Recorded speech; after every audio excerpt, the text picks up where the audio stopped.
Who would have thought that there will come a day, which is already here by the way, that someone will be calling herself a professional witch? Do powerful people, billionaires, and elites have magical protections up? Yes, almost certainly. I've been a practicing witch for 20 years, and one of the top questions I get asked when I reveal that I'm a professional witch and I help people unlock their magic is, why aren't you cursing the orange guy? What are you witches doing to stop all of this? Which is a fair question. I will say it's often also a disingenuous question, because it's usually followed up with, magic's not real. If it was real, XYZ. The fact is, magic is real. And this is not me buying into some kind of satanic panic-based conspiracy. It's truly just common sense. They have the resources to hire workers to protect them. To say nothing of the fact that money, wealth, and celebrity are in their own right protective, because it creates a kind of egregore or thought form that can be very magically potent. So yes, it is dangerous to try and magically oppose powerful forces. It is not something that I would recommend an experienced practitioner's attempt. Does that mean it can't be done?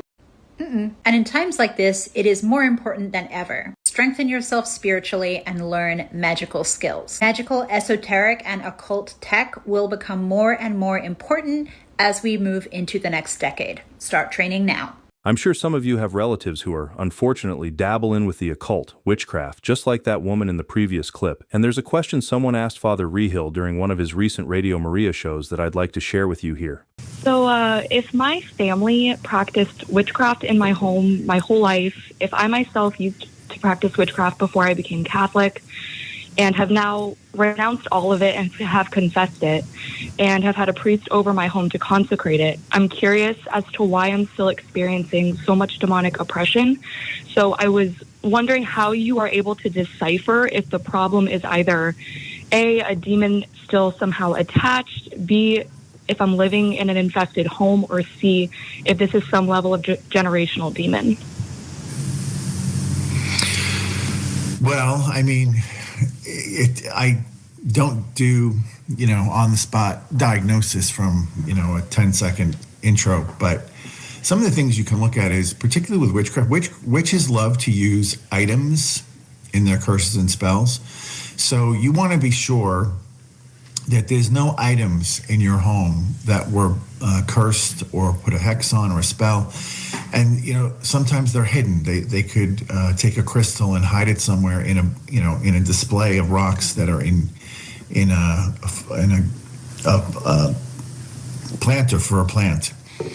I know that this has happened before when it seems like everything's been done, but there's still a pushback, and it's hard to figure out why.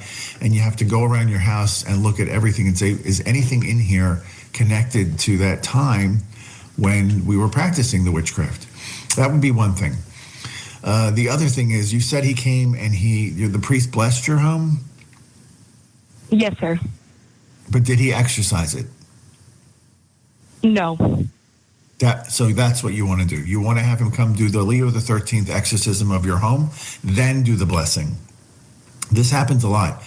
I've had priests that go and bless homes, and the people call me and go, well, my home still has a problem. Did he do the exorcism? No. So I'll go and do the exorcism and then the blessing, and then the problem has been resolved. So you have to first get the things out, then put the blessing in. Okay?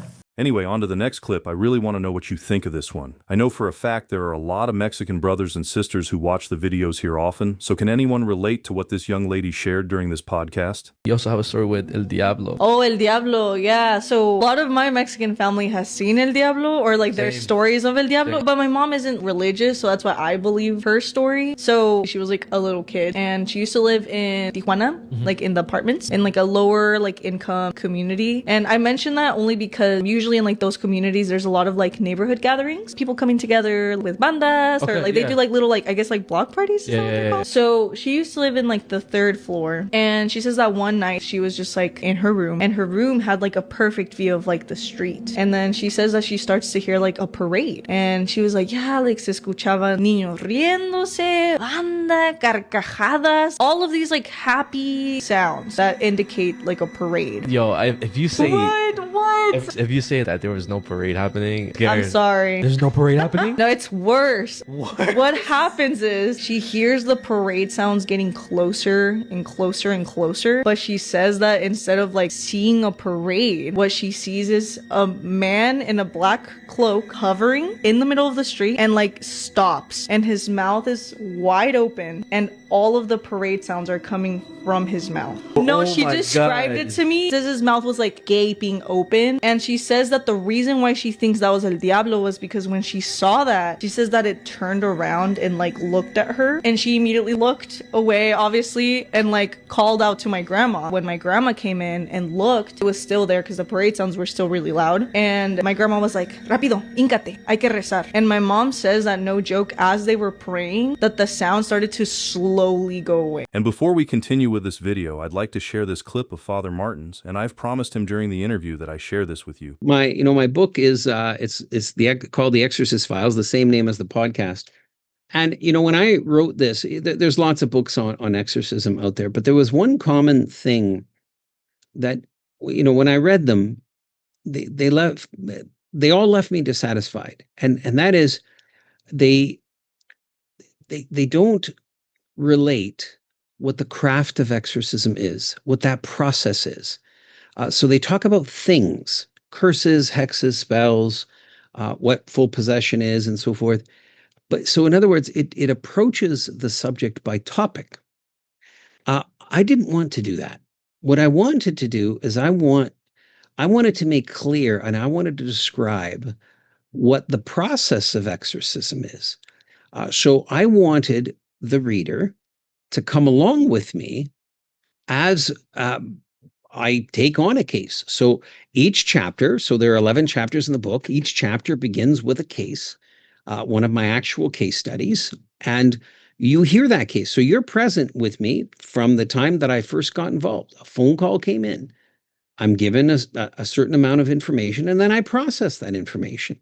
And you're with me as I do that. You're with me as I interview the alleged victim. You're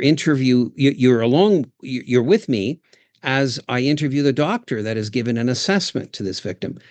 You're with me as I make decisions like, well, I think it's this rather than this, and here's why.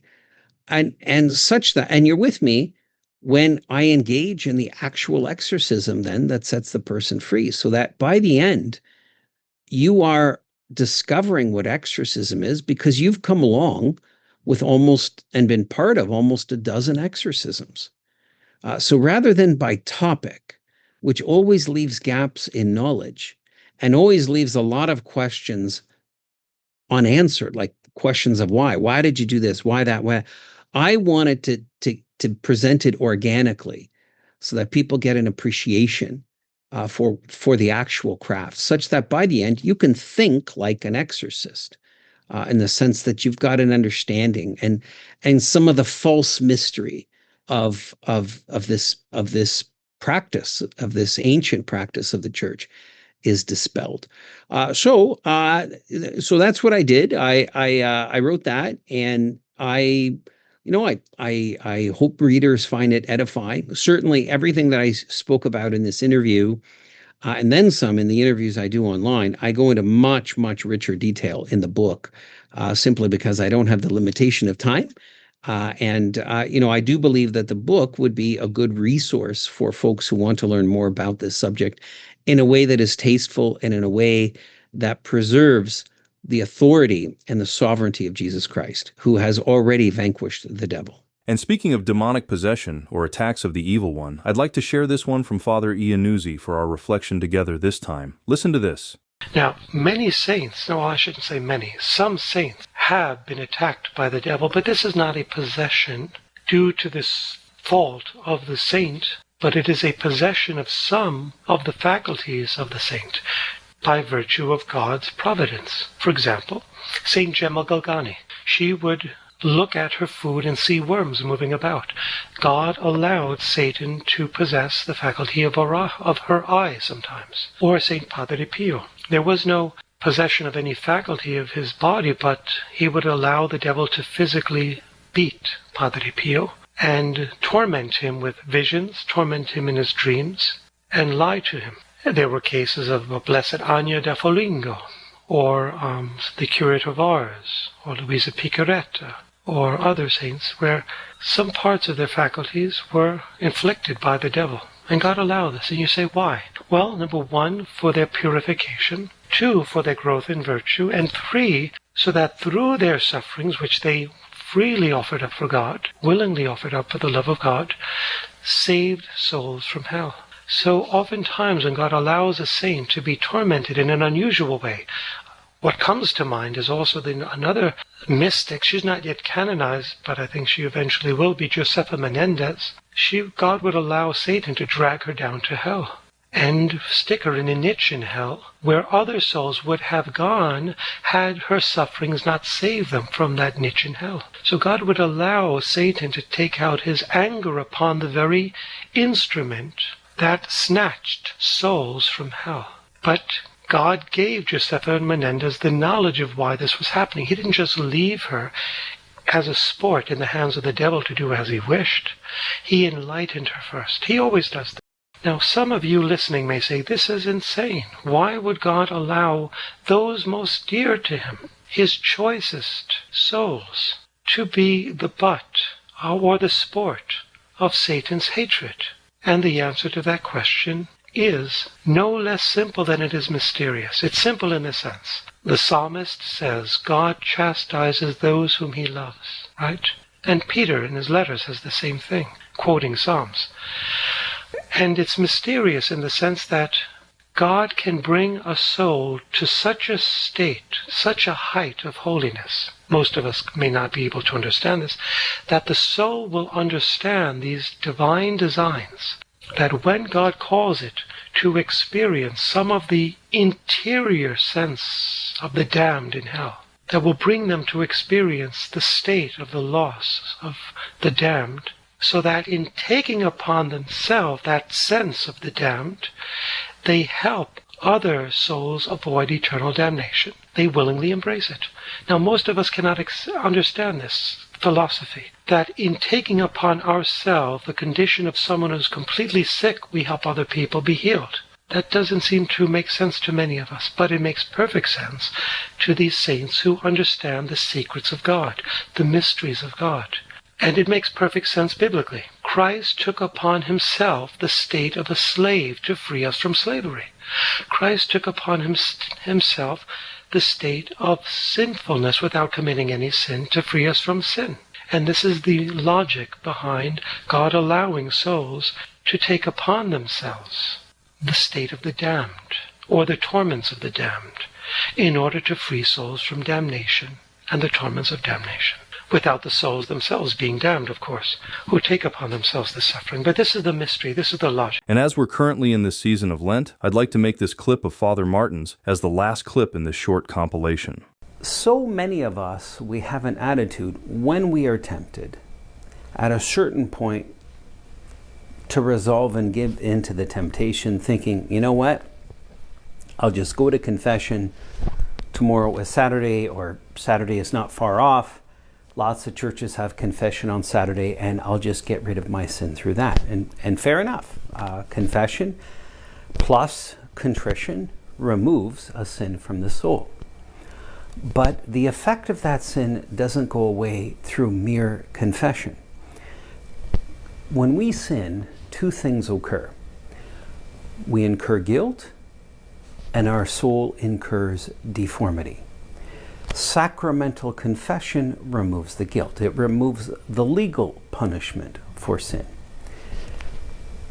But the impurity remains, the deformity remains, and that just makes sense because a heart that sins is a sinful heart. The heart is changed by the sin it commits. It is deformed by it.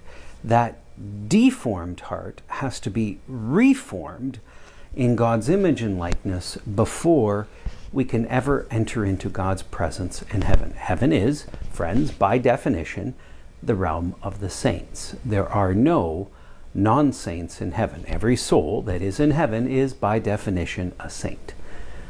Now, ask yourselves, of those people whom you have personally known who have already died, how many, by the time of their death, were you 100% certain they were dying as saints? If you're like me, you haven't known very many. And so that is what the state of purgatory is for.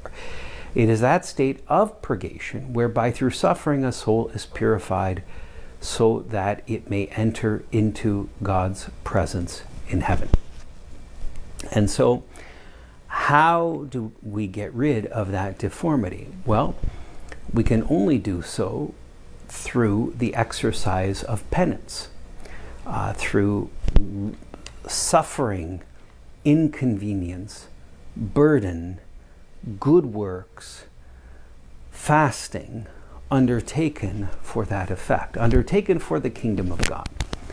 And it's no easy thing to get rid of the effects of sin on our soul. And I'll give you an example. At Fatima in 1917, during the first apparition of Our Lady, the three visionary children asked her about the state of the soul of a friend of theirs, a young girl, her name was Amelia, who had recently died. Our Lady's response to their question was, she will remain in purgatory until the end of the world. So sins that are given into, right? Any sins that we commit, have a reckoning that must be dealt with in terms of the deformity in our soul. Our Lord, of course, through his passion, death, and resurrection, has opened the gates to heaven and brought down the forgiveness of God the Father. So the forgiveness is had, but we cannot stand before the Lord having the least amount of impurity in our souls. And so there is a limit to even the sacrament of confession and what it does. We need to combine the sacrament of confession with a resolute good living, a decision to follow the Lord and to be willing to suffer through even temptation for the sake of the kingdom of heaven. And the Lord, of course, sends his Holy Spirit to us to aid us in that. It is difficult to keep from sinning. It is difficult. But what we must never do, friends, is ever give in to sin without a fight. We must give into we must never give in to sin without a resolute determination to combat against it. That will be all for the video this time. And as always, thank you so much for taking the time to be here with us. And hopefully all of you have learned a lot from this video. Remember, if there's any feedback or suggestion, please let us know in the comments below. And until the next one, thanks again for watching and may God bless you.